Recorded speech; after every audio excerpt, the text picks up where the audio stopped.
to have him out there, and when Mhm. and that's the whole give and take of this whole season. This is our transition season. This is like one of the final times we think where like the reins are going to be given to guys like LA and DeMar and our vets. This is like, I guess, like what in my head I imagine is like at some point we're going to switch it over to the young guys. So we're just trying to find when those moments are, I guess, right? I would just rather have it, I guess, like rather than play out this whole year and let those guys take the shots, and then both as far as DeMar and LA, like both those guys leave. You know what I mean? And then it's like there is no transition. It's just all right. Now it's your turn.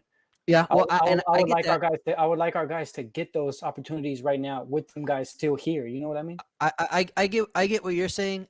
My only thing is, like I said before, it's like I haven't seen like we'll talk a little bit more in depth about our young guys a little later, but yeah, I just haven't seen too much on an individual basis of like that the want to take that last shot or the want to kind of take over to take over the game from Mm-hmm. from many of the young guys. Keldon obviously has a motor and he doesn't really back down, but we can see where his deficiencies are, and we'll get into that a little bit more. So I don't know, and sometimes it is to our detriment. I mean, how many times have we seen in the past week, like DeMar, not trying to speak on his personal life or any of that kind of stuff, what he might be going through off the court, but how many times have we seen like DeMar kind of not be in rhythm and not really, but still get the ball like almost every time Yeah, in the and clutch. in the crunch time, Yeah, right? you know what I And mean. So maybe we're not drawing those plays up for these young guys. Like maybe that I'm not going to say it's on Pop because I don't know, but like mhm. why not give these guys, like you're saying you haven't seen them want it. Well, maybe Pop's just not giving them that option. It's I it's mean, it's just maybe, Demar, and that's it. Like that's Well, how okay, they maybe. see it too. I'll defend Chris on this one thing because like you're right. Like I've definitely been one of those people that says like, oh, let's give them the ball in Right, their hands. run some Let's plays, run right? plays through them. But Mm-hmm. at the same time, like I will see whenever, because DeMar and LaMarcus aren't on the court all the time, Mm-hmm. like, and then Patty and Rudy don't have the ball in their hands all the time, right? Like sometimes it is just our young guys out there on the court, and it does look like Lonnie doesn't want to take that shot. It does look like sometimes DJ's playing a little too passive. Like it happens, and I can see that a couple times throughout this season that like every now and then our young guys do play a little too passive whenever Well, they're I on feel the like court. that's only going to go away with reps, or maybe you don't. Maybe you give them those shots like at the end, like of the half, to start off, right? Say, hey, we got the ball, 10 seconds left. We're going to run this play for DJ. Go get that last bucket. It's not to win the game, but it's still to close out the half, right? Everybody wants to close out the half good. Like maybe we give them those type of shots Yeah, rather I get. rather Right, than right, those right. rather than those late. I mean, at any quarter, it's nice to score at the end of the quarter or whatever. Especially, I mean, the clock's running down. It's the same thing as in the game. It's going to stop. You only got one shot left. Give our Yeah, young guys those opportunities rather yeah, than DeMar or LA, and also, and maybe that'll give them the confidence. If they knock down one at the half, going into the third, they score a little, and going to the fourth, they already had a buzz, even though it wasn't a game-winning buzzer beater or something like that. They got that in their mind. I just did this earlier. Let me knock this one down real quick. yeah, and I do like that idea because you kind of force them to take the shot. You know what I mean? Yeah. You put the shot clock against their back and say, okay, no, like you can't be passive in this Hmm. opportunity. You got to shoot it. So I like that. Maybe just giving them some more drawn up opportunities to kind of put those opportunities on their lap and say, okay, you have to Hmm. take them. Yeah, I Right. agree. And that kind of bleeds into our next kind of thing, which is, when we talk about our young guys, we want to know like what's next for them. Like what do we like about what they've done so far through our first quarter of the season. So let's start with KJ. What's the next step with KJ? Like what do you first off like what are some of the things that you like that you see on the court, but then what's the next step for him? Jake, let's start you off with on this one. Yeah, so I love KJ's tenacity. I love the fact that he's like, at times like it just looks like he's being ferocious. Like he don't care who's guarding him, he don't care who he's guarding. Like he'll he'll be the big body, right? and I love to see that. But I think the next step for him is to build some finesse to be able to see where he's going a little bit more instead of just charging head first the entire time. A couple times this season we've seen him like just kind of run in head first, and it's gotten him into a little bit of foul trouble. And so I think if he can work on that, build a little bit more finesse, be able to kind of finish at the rim, uh, instead of finishing at the rim strong every time, let him learn how to be a little bit more gentle so that he can kind of like be a better like stop and go, make people uh think twice of like, oh, he's just gonna go straight the entire time. No, he's gonna hit you with that euro and have a clean looking left-handed layup. Hmm.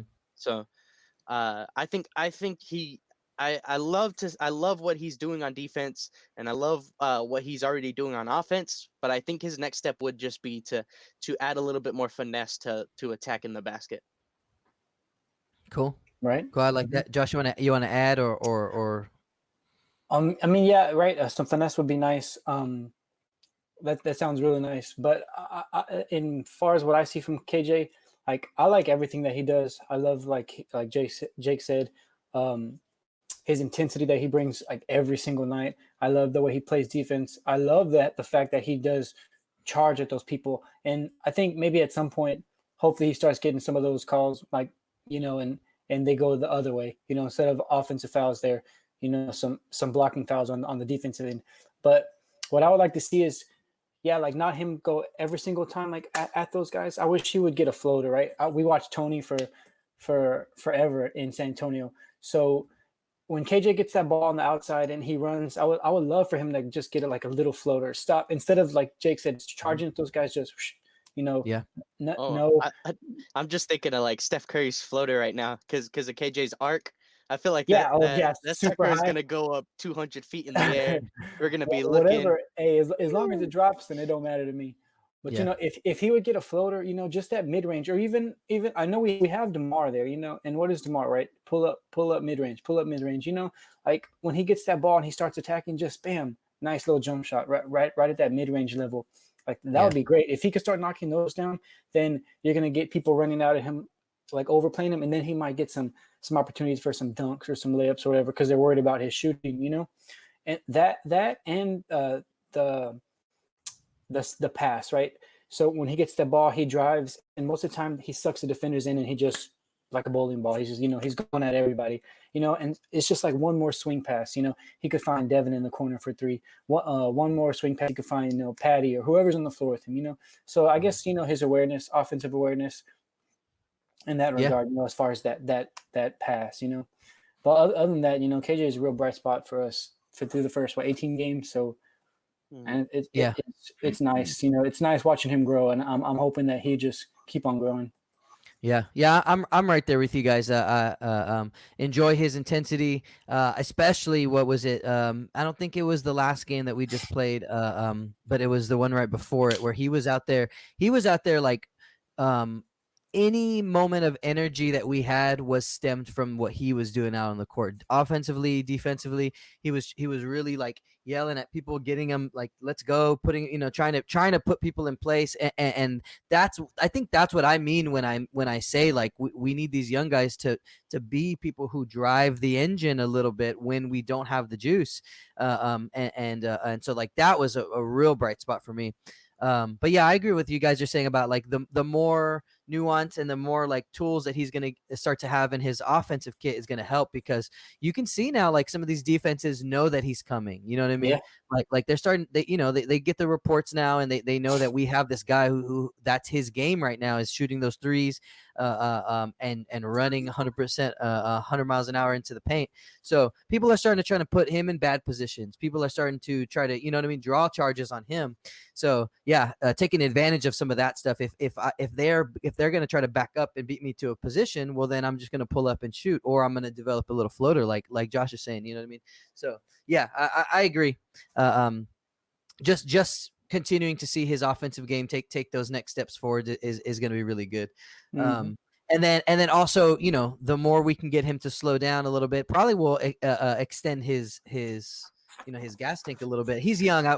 I told you I made a little bit of a remark with Jake yesterday. We were off camera, but like like about him being a workhorse. Basically, he's 20. He's 20 something years old. It's like let him run 100 miles an hour on both ends for now. Because he's just that he's young enough to do it. But if we can already start to think ahead and plan ahead for what is his offensive and defensive pace going to start to look like over the course of an 82 game season when he's got more responsibilities, well, then we can dial him back a little bit. Now we can, he can have a 48-minute, plan for the bigger part of his career, when he's not just the young rook, or not rook, but you know what I mean?